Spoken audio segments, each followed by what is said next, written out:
குலசாமி super star Rajinikanth அவர்களோட வெற்றி திரைப்படமான கூலி ஆகஸ்ட் 14ஆம் தேதி அவரோட பொன்னு விழா ஆண்டில் ரிலீஸ் ஆக இருக்கு.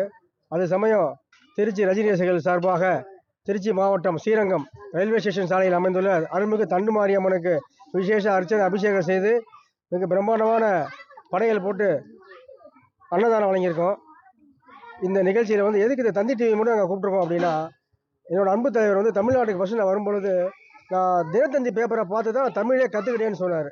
அதனால தான் எங்கள் மனசில் முதல்ல உதிச்சதே தந்தி டிவி தான். அதனால தந்தி டிவி மட்டும் கூப்பிட்டு நாங்கள் அந்த பேட்டியை கொடுக்குறோம். ஏன்னா தலைவருக்கும் தந்தி டிவிக்கும் மிகப்பெரிய தொடர்பு இருக்குது. அதனால தான் ஒரு தந்தி டிவி நாங்கள் கூப்பிட்ருக்கோம். மேற்கொண்டு இந்த படம் இமாலய வெற்றி அடையணும்னு சொல்லி நாங்கள் ஆண்டவன் அருள் வேண்டி இந்த மிகப்பெரிய அன்னதானத்தையும் மிக பிரம்மாண்டமான பூஜை ஏற்பாடு பண்ணியிருக்கோம். வாழ்க ரஜினி. மாவட்ட துணை செயலர் ராயல் ராஜு, திருச்சி.